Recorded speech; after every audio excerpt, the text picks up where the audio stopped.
quand on veut pratiquer, il faut savoir qu'il y a une dimension spatio-temporelle, c'est ok, mais on pratique où et quand. C'est des questions toutes bêtes, mais elles peuvent être déterminantes après dans la mise en place d'une pratique régulière si on ne se les pose pas. Donc j'ai commencé par le lieu. Si on veut réaliser Samatha tel que l'a décrit Rinpoche hier, très honnêtement, mais ouais, on se dit les choses. Moi, je pense que tout le monde peut y arriver. Tout le monde peut y arriver, c'est juste une question de dérouler quelque chose. Et c'est juste, après, c'est comment, pour dérouler quelque chose, vous allez vous organiser. Et la question du lieu et du moment avec lequel vous pratiquez, c'est vraiment des questions à se poser. Des questions importantes dès le départ. C'est comme, vous savez, professionnellement, quand on parle de pédagogie de projet, des choses comme ça. Vous savez, pour les gens qui ont fait de la formation, il y a des questions quoi, quand, comment, etc. Qui peut quoi, je ne sais pas quoi. Il y a une série de questions à se poser. Et pour la méditation, ça marche exactement pareil. Que si on n'y réfléchit pas, on ne crée pas les conditions de nos pratiques. Donc pour le lieu, que disent les enseignements anciens? Parce que si on veut obtenir des résultats, mais vraiment une vraie transformation, c'est comme de l'alchimie. Déjà, il faut s'isoler. Il y a même des descriptions précises qui sont données dans les livres anciens, avec, alors c'était pas en kilomètres, c'est en lieu, enfin, il y avait des distances minimum respectées pour que le pratiquant puisse mettre en place sa pratique de samatha, du calme mental.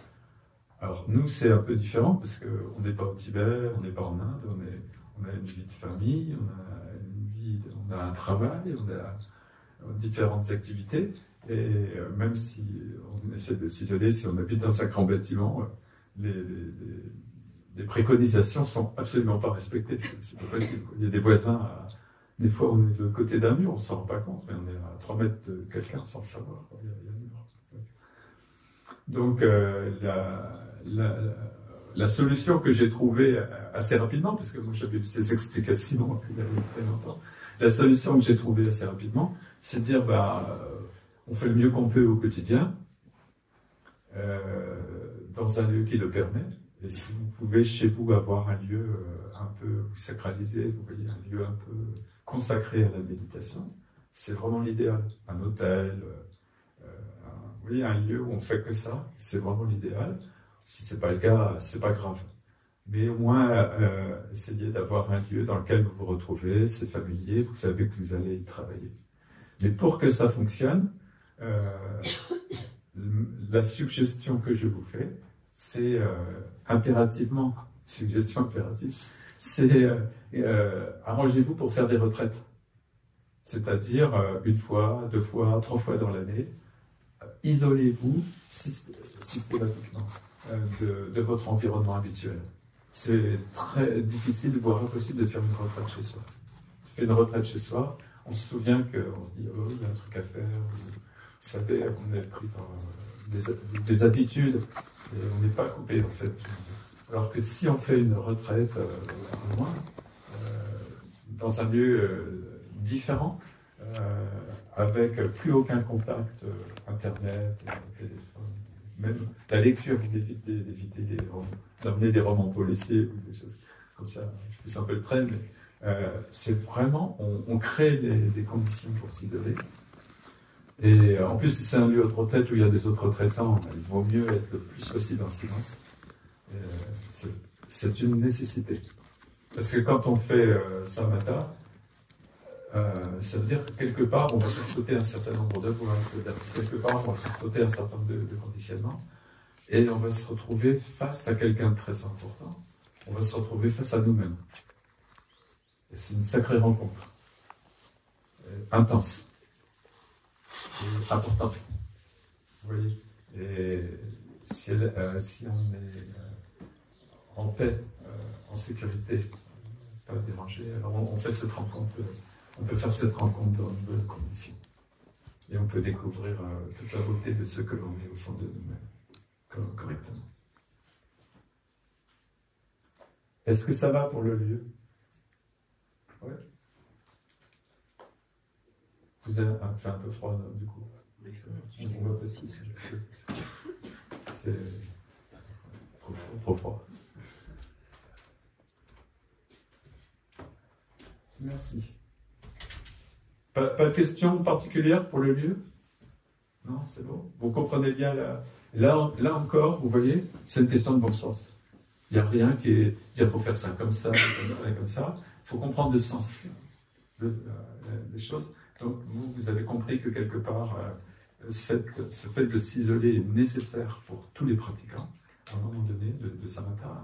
Donc c'est à vous de voir comment vous pouvez vous organiser pour que ce soit possible. À un moment donné, de prendre une distance. Alors après, il y a les conditions de temps. À quel moment faut-il le faire? Combien de temps? Là aussi, c'est des questions importantes. Elles ont été abordées déjà plusieurs fois ici. On expliquait que quand on commence l'entraînement de samatha, il faut toujours faire des temps très courts. Pourquoi? Parce que, Rinpoche l'a dit, ce sont des efforts, c'est une dépense d'énergie. Le cerveau va être sollicité, les neurones vont être sollicités. S'il y a dépense d'énergie, il y a perte d'énergie. Donc, s'il y a perte d'énergie, à un moment donné, on n'est plus attentif à ce qui se passe. Et si on n'est plus attentif à ce qui se passe, c'est-à-dire qu'on accepte des choses qu'on ne devrait pas accepter. Et donc, on installe une situation de dysfonctionnement qui après sera très difficile de revenir en arrière. Donc, il vaut mieux faire des sessions courtes, en ayant bien compris le principe dont on reparlera cet après-midi. C'est-à-dire, je choisis un objet, quel qu'il soit, la respiration, une bougie, une statue, et je repose dessus sans être tendu. Juste, je suis conscient que je suis présent avec cet objet. Voilà, c'est comme... des fois, je pense à ces exemples-là, parce que tout le monde les comprend. Après, je suis indiscret, je pose des questions indiscrètes. La question, c'est, vous avez déjà été amoureux? Oui? Non? Hein? Il n'y a pas trop de réponses. Ce qui est bien, c'est que ça réveille après te demander qu'est-ce qui va se passer. C'est indiscret comme question? Oui, c'est vrai? Non. Non, c'est gentil. Alors, je vais vous en poser une autre question. Pour ceux qui disent on a déjà été amoureux. C'est limite indiscret. Hein. Si vous êtes en face ou juste à côté de la personne que vous êtes amoureux, amoureuse, où est votre esprit?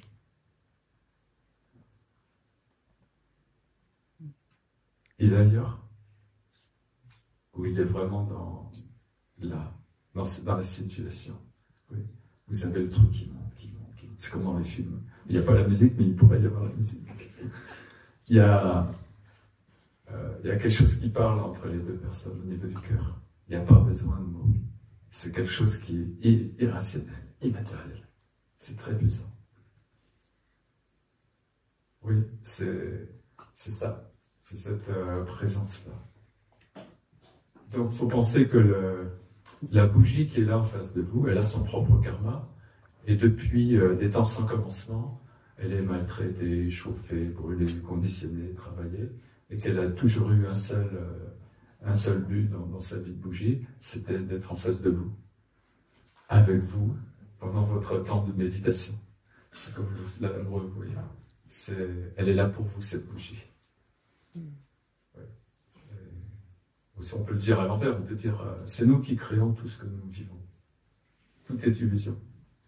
Donc c'est nous qui avons créé l'objet sur lequel va porter toute notre présence. Je préfère dire présence, vous voyez, comme ça il n'y a pas de tension. Et donc on repose dessus. On est présent. C'est pour ça on dit que l'esprit repose. Vraiment, tous les mots sont importants. C'est repos. Et c'est comme un parking. Vous êtes là sur un objet. Et vous restez présent à cet objet. Et vous êtes conscient que vous êtes présent. Et alors, il peut y avoir une pensée qui passe. Hein. J'entends un oiseau, ça s'arrête là. Ouais, évidemment, si je me dis, j'ai les mêmes à la maison, ça y est, ça commence à... on voit dans le cerveau les interrupteurs qui se mettent en route. C'est des connexions interneuronales. Là, c'est pas bon, on est en train de partir. Là. Revenez sur le. Oui, donc, mais ça peut se faire que si on est vraiment, vraiment présent. Et pour être vraiment, vraiment présent quand on commence, il ne faut pas rester longtemps. C'est la différence avec l'histoire d'amour. L'histoire d'amour, vous pouvez rester des années, des dizaines d'années, il y a toujours la même intensité. Le début de Samatha, il faut que ce soit très court. Sinon, ça ne marche pas. Il faut que ce soit vraiment très court. Et quelques minutes. Il vaut mieux arrêter. Alors, vous me direz, on ne va pas faire beaucoup de progrès. Hein. Surtout que si on veut méditer plus longtemps, à un moment donné.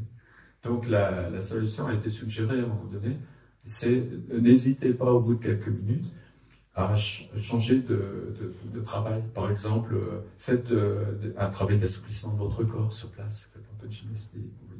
C'est très bon pour les canaux subtils, et pardon, le corps physique et le corps subtil. Pardon, on en reverse un peu. Ça marche bien. Ça marche bien. Donc faites tourner les épaules. Faut pas que ça devienne une séance de sport, mais juste quelques minutes. Et puis après, vous recommencez. Quelques minutes de concentration. Ouais. Donc ça veut dire que vous pouvez faire ça plusieurs fois d'affilée. Et d'ailleurs, on va mettre à votre disposition une façon de faire très particulière qui permet cette alternance. Je travaille, je me repose, je travaille, je me repose, à partir d'un texte qui est le texte de Shinelakton Mahamudra. Et il y a une façon particulière de lire ce texte qui permet d'alterner concentration, repos de l'esprit. Et c'est pour cette raison que la MAPEMA va venir travailler avec nous dans 2 jours. C'est un peu comme c'est un peu l'équivalent, il va le faire avec nous. Mais avant, on aura appris à le faire. C'est-à-dire rien qu'avec ce texte, vous pouvez alterner, je travaille, je me repose. Je travaille, je me repose. Mais en plus, le texte nous dit des choses en même temps. Donc, ça sera intéressant. Donc, vous avez compris, là aussi, c'est du bon sens, c'est le principe. C'est si je veux avoir des résultats, il faut que j'y passe du temps.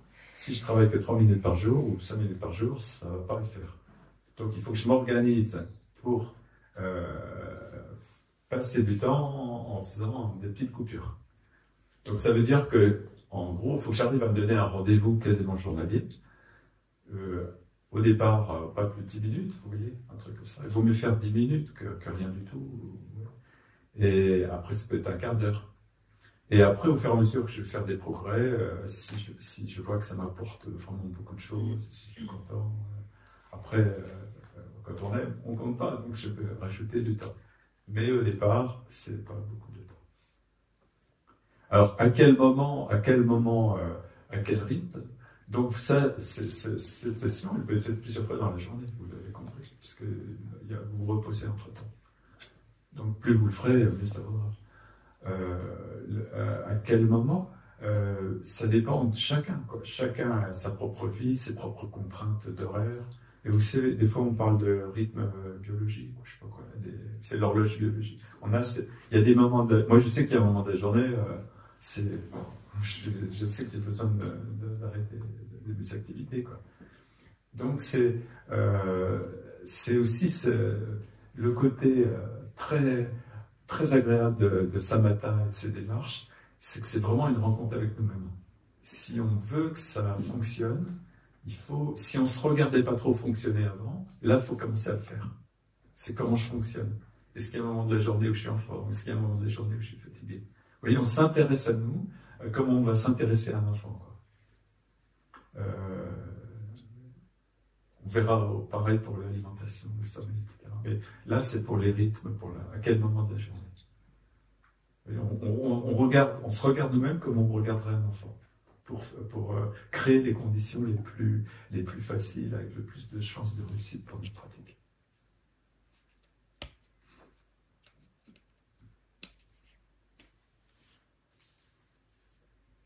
Comme on le reverra cet après-midi, il y a un stade de Samatha qui s'appelle méditer plus longtemps. Donc notre rapport à la gestion du temps est vraiment important. Il faut qu'on décide du temps qu'on passe de façon raisonnable et vraiment lucide. Est-ce que ça va sur ces questions? Ouais. C'est des questions basiques, hein, c'est vraiment... Mais par expérience, moi je sais que ça détermine beaucoup de choses. Ouais, si on n'organise pas les conditions pour faire quelque chose, c'est de l'improvisation. Et l'improvisation, ça marchera, et un jour, ça ne marchera plus. Là, il faut vraiment qu'on organise pour faciliter notre travail. Donc après, quand on s'est posé toutes ces questions, est-ce que je peux passer au point suivant? Ouais. Donc traditionnellement, dans les enseignements, dès le départ, le point suivant, c'est la posture. C'est important, la posture. Il y a des personnes qui ont la chance d'avoir des activités, vous voyez, naturellement, on se met dans la bonne posture, mais ce n'est pas le cas de tout le monde. Hein. Quand on se met à la méditation, qu'on ne fait plus de sport ou des choses comme ça, il faut se poser la question de sa posture. Donc, comme vous l'aurez compris, il y a le corps physique et il y a le corps subtil. Et pour que la méditation donne des effets, ben, il faut que les deux soient correctement positionnés. Quoi, pour que dans le corps physique, il y a la circulation, le souffle du sang, qu'il n'y ait pas de contraction, qu'il n'y ait pas de trucs tordus. Et dans le corps subtil, faut que les vents puissent circuler dans le canot. Donc, la proposition, c'est la méditation en 7 points de Vairocana. J'espère que je ne vais pas les oublier. Vous m'entendez sans micro? Ça va? Donc, si j'oublie, vous comptez avec moi. Hein. Premier point, c'est les jambes. Je ne vais pas soulever ma robe, ça ne fait pas trop. Mais vous savez, vous n'êtes pas forcé de faire un lotus. Vous savez tous le lotus. Vous pouvez faire comme ça un demi-lotus. Vous voyez, j'ai un... Quand vous êtes assis, il y a une jambe qui est posée devant l'autre. Ça va? Vous imaginez? Vous voyez, vous êtes assis comme ça, il y a une jambe qui est posée devant l'autre. Si vous êtes très très souple, si vous avez l'habitude, vous pouvez faire un lotus. Après, tout ça, c'est des questions d'habitude. Ça va pour les jambes? Ouais? C'est point numéro 1. Le 2, c'est le dos. Alors, c'est l'ordre n'a pas beaucoup d'importance. Le 2, c'est le dos. Il faut que le dos soit droit.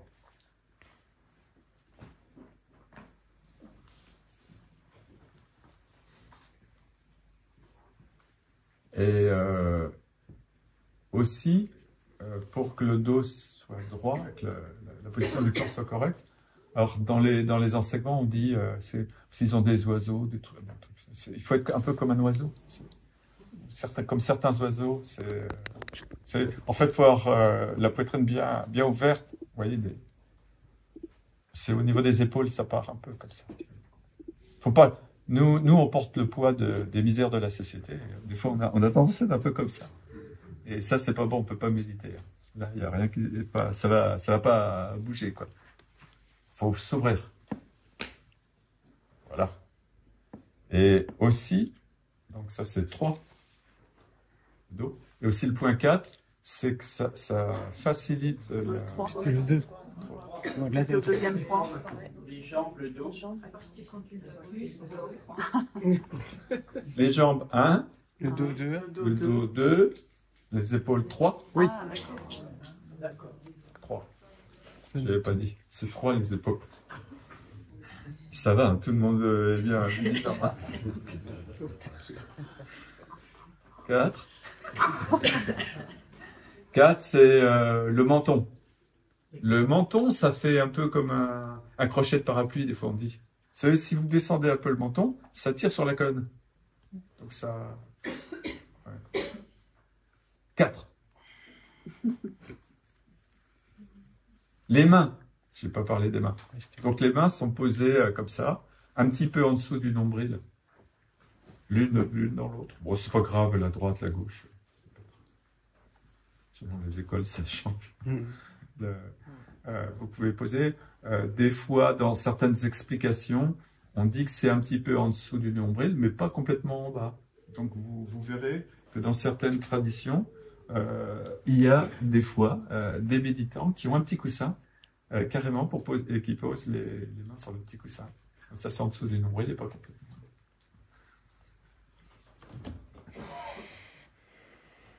D'autres, je crois que c'était dans ce temple. Je crois que c'était un moine ou un lama qui expliquait que quelque part c'est très dur de rester les mains un petit peu décollées comme ça. Et il était là et il disait, mais vous verrez, on s'habitue. Après, il reste sans faire d'effort. Il reste un peu décollé, un peu sous le nombril. Quelques doigts sous le nombril. Donc, voilà. Je reviendrai sur cette question. Ça va pour les mains? Ouais. Est-ce que les avant-bras posent sur... Voilà, c'est ça la question. C'est que c'est un petit peu décollé, en fait, normalement non, quoi. Et lui disait, normalement non. Après, je reviendrai dessus parce que les personnes, les explications sont parfois un peu différentes. Mais je reviendrai sur cette question. Merci. Donc, il en reste deux à voir. C'est ça, il en reste deux à voir. Il reste la 6 et la 7. Alors, la 6, c'est la langue.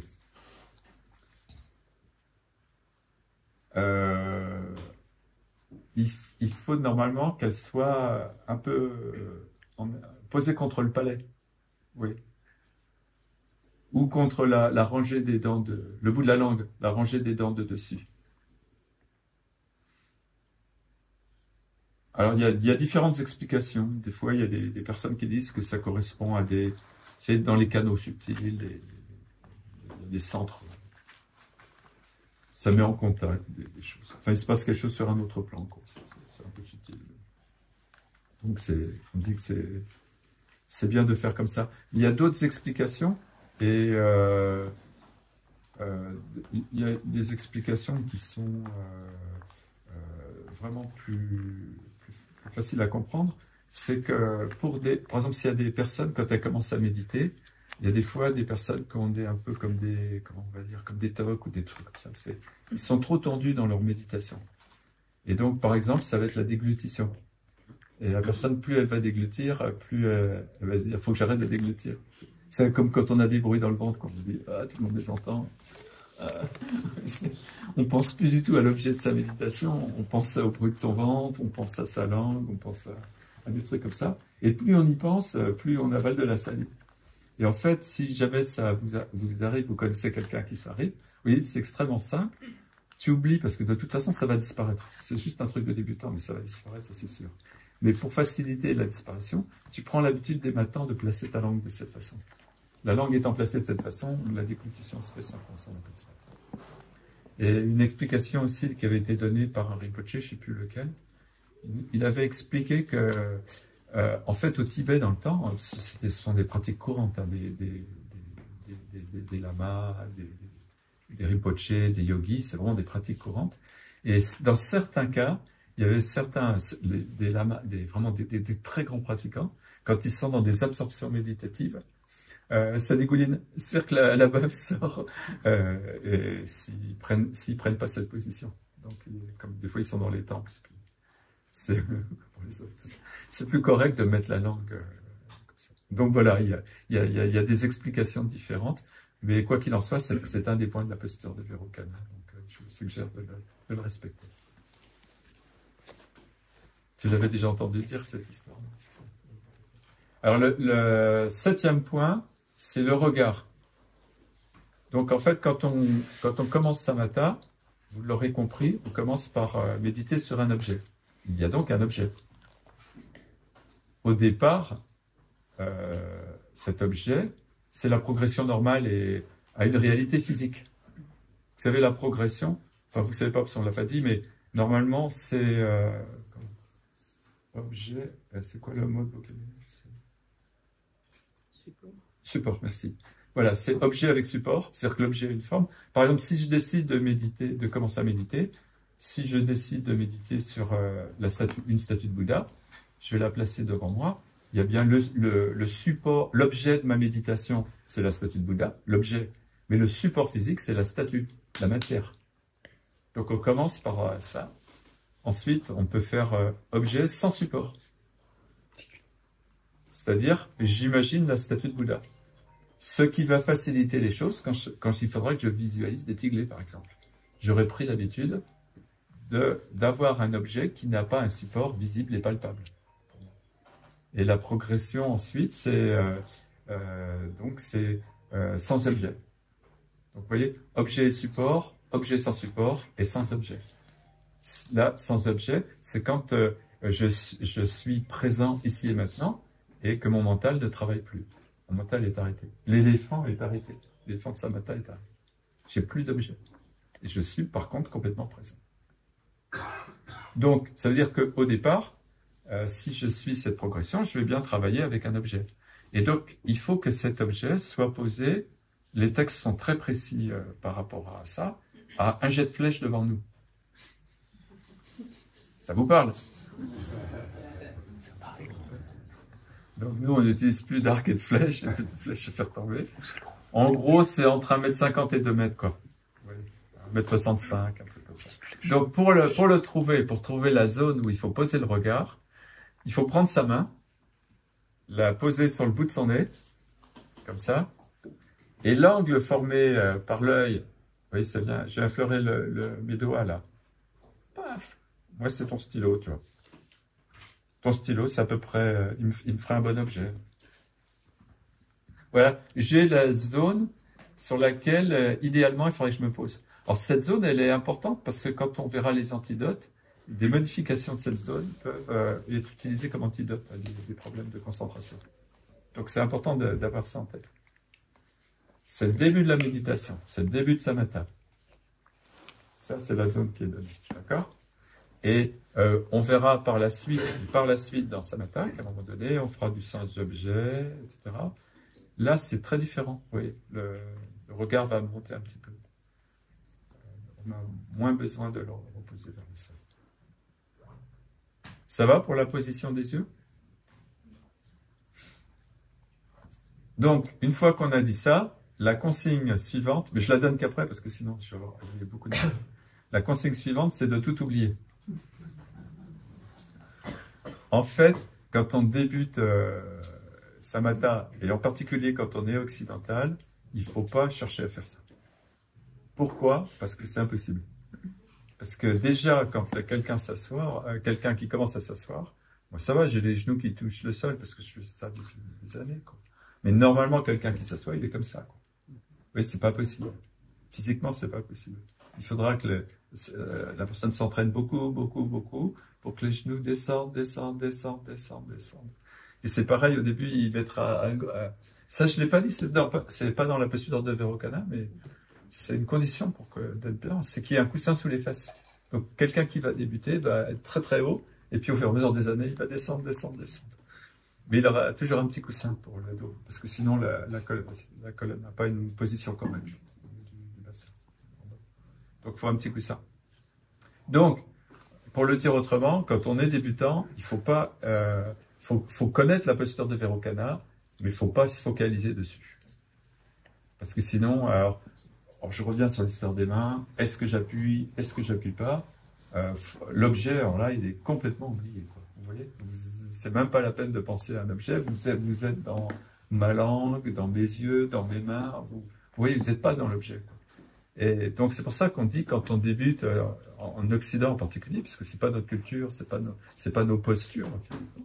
C'est pas du tout comme ça que ça fonctionne. Il y a deux points à respecter, juste 2 points. Le premier, c'est d'avoir, dans la mesure du possible, le dos droit. Et le point numéro 2, c'est pas de tension. Vous voyez, parce que les 2 points peuvent se contredire. C'est-à-dire, pour avoir le dos droit, je peux créer une tension. Et si je crée une tension, je ne peux pas méditer. Donc le dos droit dans la mesure du possible et pas de tension. Tout le reste n'a aucune importance. Y compris si vous souhaitez travailler sur une chaise. Ce n'est pas du tout un problème. Par contre, il est possible que les accoudoirs gênent, si vous voulez vous mettre sur une chaise. Mais quand on est débutant, il ne faut pas hésiter. Nous, quand on a des retraitants, là, des gens qui n'ont jamais médité, quand ils viennent à la maison, ils ont un programme trop costaud, quoi. Mais des fois, certains alternent assis par terre, assis sur la chaise. Et tout se passe bien. Et aussi, j'explique depuis des temps très anciens, au Tibet,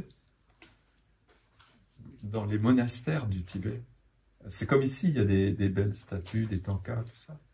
Et il y a la statue du Bouddha à venir, qui s'appelle Maitreya.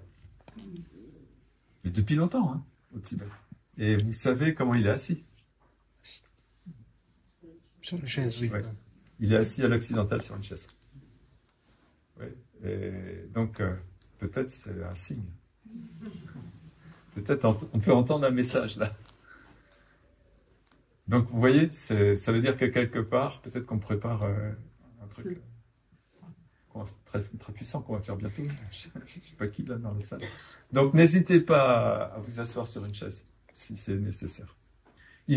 En résumé, il faut être complètement disponible dans sa posture, vous voyez, et assez correctement pour pouvoir, avec son esprit, reposer sur un objet.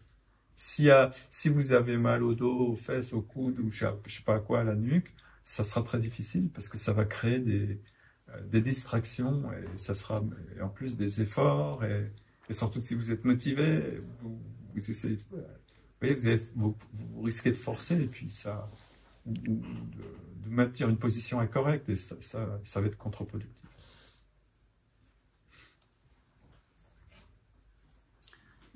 Pierre, Oui. est-ce que quand les personnes méditent et qui veulent mettre les mains paumes vers le bas sur les genoux parce que Ouais. souci d'arthrose dans les épaules ou autre pour la posture, est-ce que ça... Ah oui, oui. Moi je le fais très très souvent. Oui, c'est ça. Ah, oui, je suis Ça très pose pas de souvent. souci. Hein. Ah, il n'y a aucun souci. Donc, ça peut être comme ça, peut être comme ça, ça peut être... C'est ça, Vraiment, c'est fois ça, ouais. Ouais, c'est la position dans laquelle tu te sens bien. Ouais, c'est ça. Après, par la suite, on peut envisager d'autres choses, mais pour moi, c'est ce qui est le plus intelligent. Si le corps est à l'aise, l'esprit est à l'aise. Donc, trouver la position correcte. Le tout, c'est de ne pas faire de choses incorrectes. Et ça, c'est pas incorrect du tout de poser les mains sur ces genoux. Ok, merci. Au début, après, comme moi je pratiquais, mais pas les débutants, mais après, quand il faut méditer plus longtemps, j'ai eu beaucoup de mal, je n'ai pas habitué à avoir les genoux comme ça. Donc moi, j'alternais une fois, une jambe derrière comme ça. Oui. Je restais très longtemps comme ça. Après, je changeais de jambe pour pas que mon corps ait des... Je bougeais un peu. Donc il faut vraiment qu'on fasse preuve d'imagination. C'est comment je peux faire pour faire un truc sans que ça soit en contradiction avec les enseignements. Et pour y arriver, il faut comprendre le sens. Si vous avez compris le sens, vous pouvez tout faire. Est-ce qu'il y a d'autres questions? Ça va. Ouais. Expire et pardonner, la bouche est fermée. Oui, alors effectivement, la bouche est fermée. On dit parfois qu'il peut y avoir un léger filet, ça peut être très très légèrement ouvert. Mais en principe, c'est plutôt par le nez.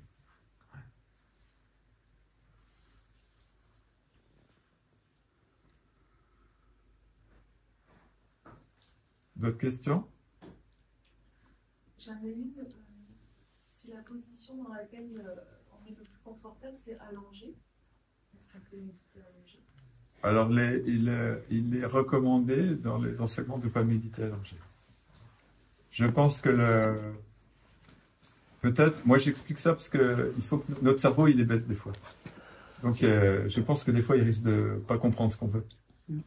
Et après, il ne sait plus, quand on s'assoit pour méditer, si on veut dormir, même si c'est quand on est allongé qu'il faut dormir. Des fois, il risque de mélanger les deux. Mais c'est une hypothèse que je fais. Après, certaines pratiques, par exemple, je vous ai dit, au mois d'avril, je vais faire des retraites sur certaines méditations pendant ça. Il y a des choses qui peuvent être au contraire couchées.